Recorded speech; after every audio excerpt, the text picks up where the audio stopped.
Port congestion continues to intensify the global supply chain crisis as hundreds of container ships that should be transporting goods around the world are waiting to unload outside key ports for global trade. The situation in the United States is particularly worrying because only in California there are currently 56 cargo ships anchored in the state's two largest ports located in Los Angeles and Long Beach, from which 44 are container ships that have been stuck awaiting entry for weeks.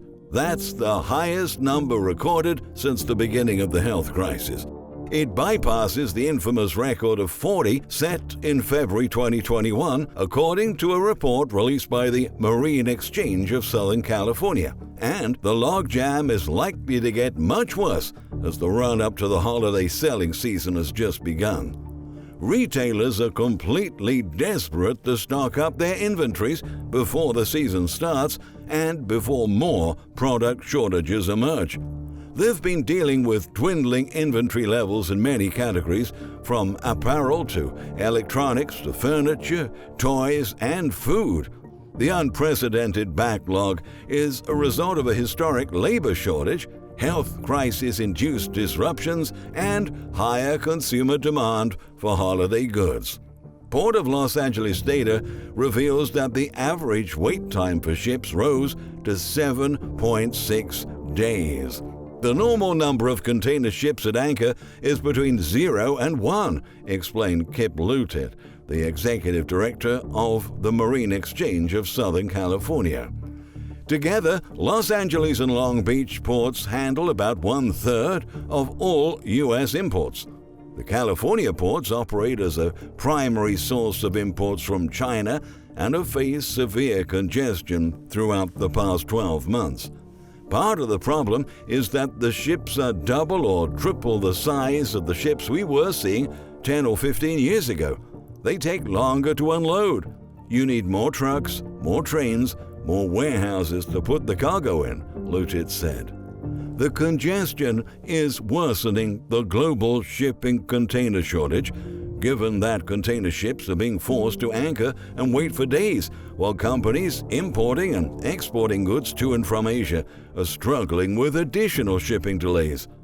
All of this is happening in one of the busiest months for U.S.-China trade relations, as retailers place their orders in anticipation of the U.S. holidays and China's Golden Week in October, according to Bloomberg. To give you a real-life example of the kinds of challenges we're seeing, one of our dedicated charters was recently denied entry into China because a crew member tested positive for the virus, forcing the vessel to return to Indonesia and change the entire crew before continuing. Michael Wojcinski, the Dollar Tree CEO, exposed on an earnings call. Overall, the voyage was delayed by 2 months. Wojcinski disclosed that a freight forwarder in San Francisco recently said that the transit times from Shanghai to Chicago had more than doubled to 73 days from 35 days. Another carrier executive estimated that voyages are now taking 30 days longer than in previous years due to port congestion, container handling delays, and other factors, Business Insider reported. The shipping crisis is particularly concerning for the U.S. because it threatens to derail the economic rebound, despite the rising consumer demand. Considering that the production of many consumer goods has been outsourced to Asian countries, our supply chains have become extremely dependent on exports so that companies can provide their products to customers. And given that many orders are not arriving in time, which is leading to local shortages and soaring consumer prices, retail sales have started to back off from recent highs, signaling that they might go further down if the crisis worsens over the next weeks and months. We're currently at the peak shipping season in the run-up to the holiday selling season, and in addition to extremely congested ports, rail yards are crowded with containers, while a national truck driver shortage and a labor shortage are distressing already stressed supply chain operations, leaving warehouses full and inventories empty. In short, the chance for more disruptions to come by is huge. Essentially, each and every container sitting on a ship waiting to unload, or that's being rerouted after weeks of being stuck at some port, is a container that should be shipping another shipper's merchandise around the world. That's why companies are so desperate to find vessel space these days. It's been simply impossible to find available empty containers. At the same time, the port congestion on the other side of the globe isn't helping that equation.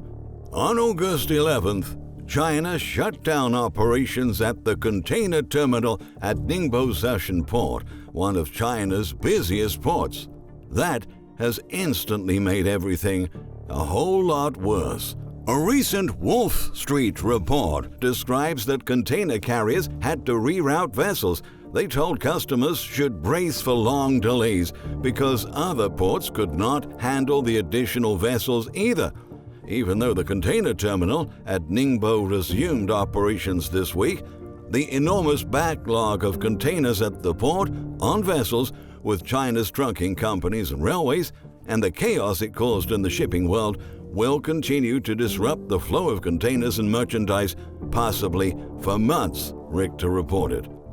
Updates released by Drewry Supply Chain Advisors reveal that right now, the average cost to ship a 40-foot container from Shanghai to Los Angeles has soared to a record of $11,362. Now that's over 5 times the typical pre-outbreak rate of around $2,000. From Shanghai to New York, the average shipping cost climbed to $14,136. Drewry's composite index, which accounts for world container rates, hit a new record of $9,818 per 40-foot container. The index had been running well below $2,000 before the onset of the health crisis. Meanwhile, long-term contracted ocean freight rates skyrocketed by a shocking 85.5% compared to the same period last year. And as container ship operators started reaping record-breaking profits, there appears to be little sign of relief on the horizon. Remember, this is yet another rise on the back of the largest ever monthly increase in July. So while some may have been expecting an adjustment downwards, we're seeing a further demonstration of the powerful position liner operators find themselves in. They're really all holding all the cards and winning big, noted Patrick Berglund, Zanita CEO, in a recent statement. Several companies have been complaining that major carriers are just doing whatever they want, charging abusive rates and getting away with it, adding to the endless frustration of shippers. And of course, the increased shipping costs are being passed on to, guess who? The consumers.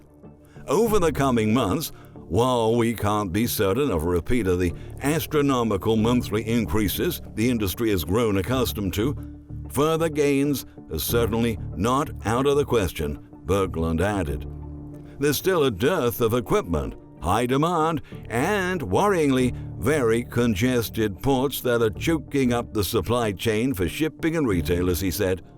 For instance, Maersk is warning customers of average wait times of up to 10 days, while Hapag-Lloyd reported that voyage delays have tripled in the first half of 2021 compared to the same period in 2020. And a round trip between the US and Asia now takes around 100 days to complete. The Zanita CEO highlights that landslide infrastructure is simply overwhelmed, which is putting retailers in an ever-worsening cycle of delays. With the holiday season logistical rush round the corner, things may get worse before they get better, concludes Berglund. This is an extraordinarily competitive marketplace. On the same note, Cal Buick, founder and CEO of Ethical Naturals, a California-based ingredient supplier, stressed that the mess going on in supply chains right now is unlike anything he's seen in years as an importer of raw materials, saying, "I don't think anyone predicted the current extent of disruption in all kinds of trade worldwide. As to when things will return to normal, we're coming into the busy U.S. consumer holiday season. followed by Chinese New Year in February, and those are just the predictables. The recent closure of a section of Ningbo port due to just one virus case shows just how volatile things can be, Buick highlighted. The vice president of New Herbs, which is also an ingredient supplier based in California, agreed with Buick's assessment. The supply problems have definitely extended beyond what I envisioned. At the beginning of the health crisis, we might have been worried about a particular item, but currently we have to worry about everything related to that item in the supply chain. And it is everything, from shipping containers to truck chassis to truck drivers to pallets, and that's just the tip of the iceberg, Lau explained. The two executives said the shipping crisis creates problems much more intricate than just having to pay more for freight, to wait longer for shipments, and passing higher costs to consumer. It's now a matter of lost opportunity.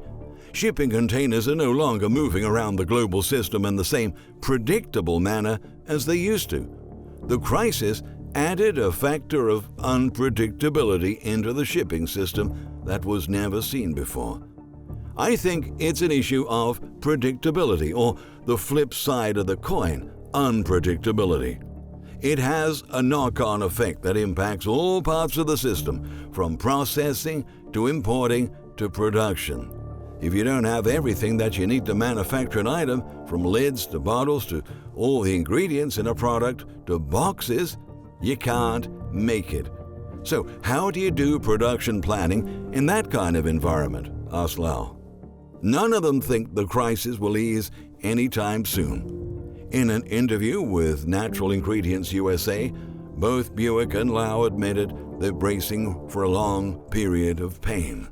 During the spring, I was telling people my best guess was that we would see more normality by March to April of 2022.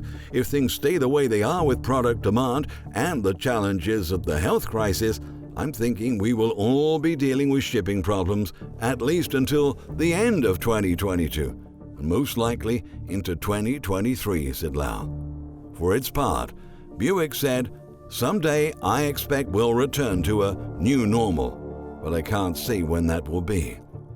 It seems that the stranded container crisis is the worst nightmare for anyone involved in global trade. Given that we offshored the production of many goods we consume for years and years, and the fact that our country's domestic production has been challenged by a series of accidents and disasters, the pattern of delivery delays never ceases to repeat. And as we move closer to the holiday season, we should all start to get prepared, because much more chaos will arise, both in supply chains and at stores.